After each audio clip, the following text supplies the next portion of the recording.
नमस्कार दोस्तों। भगवान बुद्ध की इस कहानी से आप बिजनेस करने की 3 महत्वपूर्ण बातें सीखेंगे। तो चलिए कहानी शुरू करते हैं। ये उस समय की बात है जब बोधिसत्व ने वाराणसी में एक सेठ जी के घर पे जन्म लिया था। बोधिसत्व बहुत समझदार थे। वह शकुन देखकर शुभ अशुभ का अनुमान लगा लेते थे। जब बोधिसत्व बड़े हुए तो उन्हें भी सेठ की उपाधि दे दी गई। एक बार बोधिसत्व राजा के महल में सेवा करने के लिए जा रहे थे। तभी उन्हें रास्ते में एक चूहा मरा हुआ दिखा।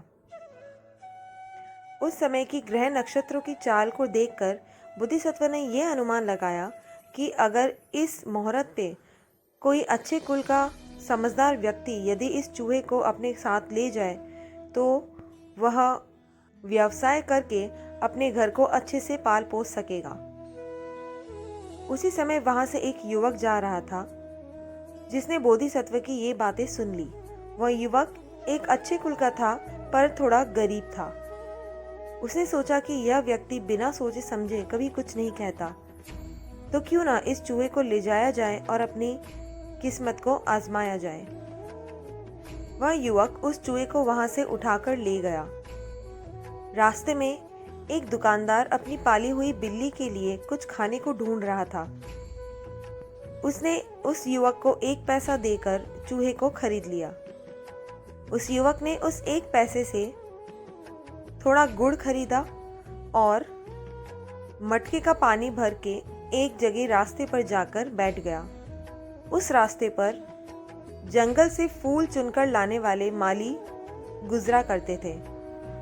जब वो माली वहां से गुजरे तो युवक ने उन्हें थोड़ा गुड़ दिया और पानी पिलाया। इससे खुश होकर मालियों ने थोड़े थोड़े फूल उस युवक को दे दिए। युवक ने वो फूल बेचकर कुछ पैसे कमाए। इन कमाए हुए पैसों से युवक ने थोड़ा और गुड़ खरीदा और फिर से उसी रास्ते पर मटकी और गुड़ लेकर बैठ गया। हर रोज युवक उस रास्ते पर गुड़ और पानी लेकर बैठ जाया करता और मालियों को पानी पिलाता। माली भी खुश होकर उसे कभी फूल देते तो कभी पौधा देते जिसके ऊपर फूल लगे हो। युवक उन फूलों और पौधों को बेचकर कुछ दिनों में उसने 8 पैसे कमा लिए। एक दिन बहुत जोर का तूफान आया जिससे राजा के बाग में जितने भी सूखे झाड़ पत्तियां डालियां थी वो सभी टूटकर नीचे गिर गई। माली उन सब को कैसे साफ करे ये सोचकर परेशान हो ही रहा था। तभी वो युवक बाग में पहुंचा और उसने माली को कहा कि अगर तुम ये सारी गिरी हुई झाड़ पत्तियां डालियां मुझे दे दो तो मैं तुम्हारा बाग मिनटों में साफ करवा दूंगा। माली उसकी बात मान गया। तो युवक जल्द ही एक खेल के मैदान के पास गया जहां बच्चे खेल रहे थे। उन सभी बच्चों को उसने थोड़ा थोड़ा गुड़ खिलाया। गुड़ खाके बच्चे बहुत खुश हुए। तब युवक ने बच्चों को कहा कि तुम सभी मेरे साथ चलो और मेरी बाग को साफ करने में मदद करो। इस तरह बच्चों की मदद से युवक ने कुछ ही पलों में पूरा बाग साफ कर दिया और जितना भी सूखा झाड़ पत्ती डालियां इकट्ठी हुई उन सब को लेकर वो सड़क पर बेचने के लिए बैठ गया। उस दिन राजा के कुमार के घर जलाने के लिए ईंधन नहीं था।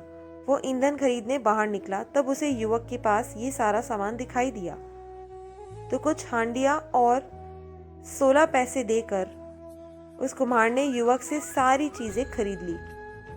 अब युवक के पास कुल 24 पैसे हो गए थे।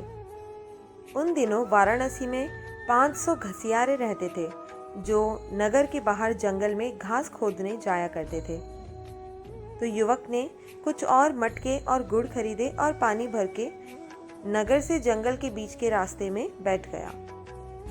अब वो हर रोज उन घसियारों को पानी पिलाने लगा। घसियारे खुश होते और युवक से पूछते कि तुम्हें कभी हमारी किसी मदद की जरूरत हो तो जरूर बताना। युवक ने कहा, बिल्कुल, मैं सही समय आने पर आपसे मदद जरूर लूंगा। वही रास्ते में युवक की 2 व्यापारियों से भी दोस्ती हो गई। उनमें से एक व्यापारी नगर का था और दूसरा व्यापारी जल में व्यापार करता था। एक दिन नगर के व्यापारी ने युवक को बताया कि कल एक व्यापारी अपने 500 घोड़ों को लेकर नगर में आने वाला है।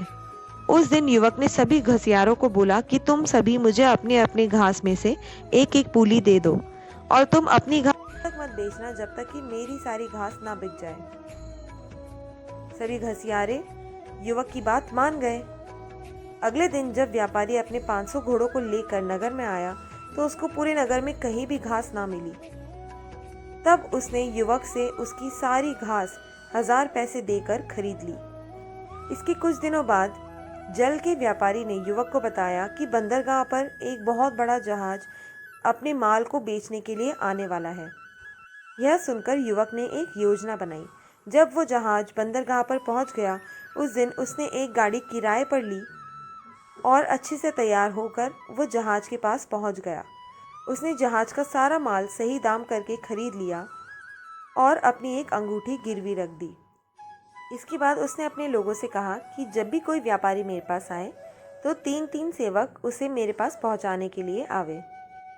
जब जहाज बंदरगाह पर पहुंच गया, ये खबर नगर में फैली तो व्यापारी माल खरीदने के लिए बंदरगाह पहुंचे, लेकिन उन्हें पता लगा कि किसी एक सेठ ने सारा माल पहले ही खरीद लिया है। तो व्यापारी युवक के पास पहुंचने लगे। वहां पर पहुंचकर इतना ठाट बाट देखकर, इतने नौकर चाकर देखकर व्यापारियों को लगा कि शायद ये बहुत बड़ा कोई व्यापारी होगा। हर व्यापारी ने युवक से जहाज के माल में से अपना हिस्सा लेने के लिए युवक से ये वादा किया कि वह अपने मुनाफे में से 1000 रुपये युवक को देंगे। अंत में युवक के पास जो हिस्सा रह गया, उस हिस्से को भी व्यापारियों ने 1000 रुपये देकर खरीद लिया। इस प्रकार युवक ने 2 लाख रुपए का मुनाफा किया और वह वाराणसी पहुंच गया। अपने इतने बड़े मुनाफे से खुश होकर युवक ने सोचा कि ये सारा मुनाफा मुझे बोधिसत्व की समझदारी भरे सुझाव की वजह से ही मिला है। इसलिए वह अपनी कृतज्ञता को प्रकट करने के लिए बोधिसत्व के पास 1 लाख रुपए की भेंट लेकर पहुंच गया। तब बोधिसत्व ने उससे पूछा कि तुमने इतने रुपए कैसे कमाए। यह सुनकर व्यापारी ने बोधिसत्व को शुरू से अंत तक की सारी कहानी सुना दी। उसकी बात सुनकर बोधिसत्व ने सोचा कि ये तो बहुत समझदार व्यक्ति है, इसको अपने साथ ही रखना चाहिए। उस समय बोधिसत्व की एक कन्या थी, तो बोधिसत्व ने अपनी कन्या का विवाह इस युवक के साथ करवा दिया। चूंकि उनकी कोई और संतान नहीं थी, इसलिए बोधिसत्व के शरीर को त्याग कर दूसरे भव में जाने के बाद ये युवक बोधिसत्व की जायदाद का भी वारिस बना और नगर का एक बड़ा सेठ बन गया। दोस्तों, इस कहानी से हमें बिजनेस करने की 3 बहुत ही महत्वपूर्ण बातों का पता लगता है। पहली बात कि जब भी आपके पास कोई मौका आए तो उस मौके को तुरंत अपना लो और सही समय रहते हुए सही डिसीजन ले लो। दूसरा, लोगों के साथ रिश्ते बनाओ। वो रिश्ते बनाने के लिए लोगों को जब ज़रूरत हो तब उनकी मदद करो। और तीसरा, अपने आसपास लोगों को क्या तकलीफ़ हो रही है, उनकी तकलीफ़ों को देखो और उनकी तकलीफ़ को दूर करने के लिए आप क्या कर सकते हो, वो उपाय ढूंढकर लोगों की तकलीफ़ों को दूर करने में अपना सहयोग दे। ये उपाय आपके लिए एक बिजनेस आइडिया भी बन सकता है।